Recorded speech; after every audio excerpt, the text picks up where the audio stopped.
unafanya kutangaza biashara kuwa kugumu sana kwenye biashara yako. Ndio maana mimi nipo hapa leo.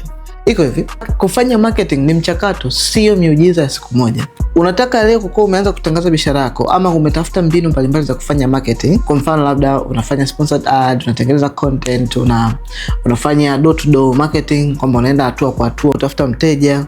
Kufanya matangazo ama kufanya marketing kwenye biashara yako sio mchakato wa siku moja kwamba pa na mambo yakatokea. Sio miujiza, ni mchakato. Kumbuka, unapofanya marketing kuna stage 3 za matokeo yanayotokea kwa watu ambao wanaenda kufanya marketing. Hatua ya kwanza ni kuweza kufanya watu wakujue wewe upo, yaani kwamba una exist, kwa sababu hamna mtu anayenunua kitu kwa mtu ambaye hamjui. Hatua ya pili, akishagundua kumbe una exist, upo, kumbe hii jambo lipo. Hatua ya pili ni ile kufahamu kwamba kumbe hii itanisaidia kwa namna gani kwenye biashara. Hatua ya kwanza ni kukujua. Hatua ya pili ni kwamba kumbe hii ina msaada hivi, kumbe hii ina umuhimu hivi, kumbe hii itakuwa msaada kwangu. Hatua ya tatu ndo kununua.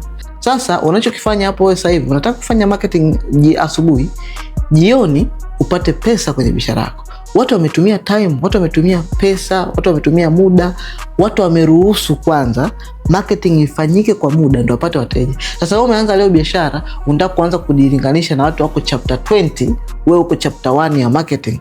Watu wako chapter 50, wewe uko chapter 1 ya marketing. Unapokuwa kwenye chapter 1 ya marketing, usitegemee matokeo ya mtu ambaye yupo kwenye chapter 20 ya marketing. Lazima ukubali kupitia mchakato mzima wa stage zote 3 ili kufikia matokeo na mtu anayopata ya stage ya 3.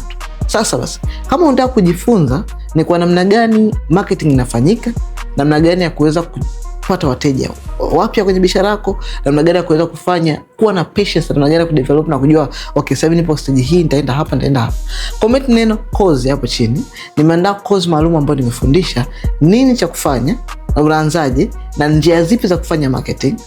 Nimefundisha marketing ni nini, njia za kufanya marketing, na namna gani unaweza kuapply kwenye biashara yako, na ipi uichague baada ya kupitia page zote. Ipi uchague na kwa nini uchague njia ipi ya kufanya marketing kuleta matokeo kwenye biashara yako.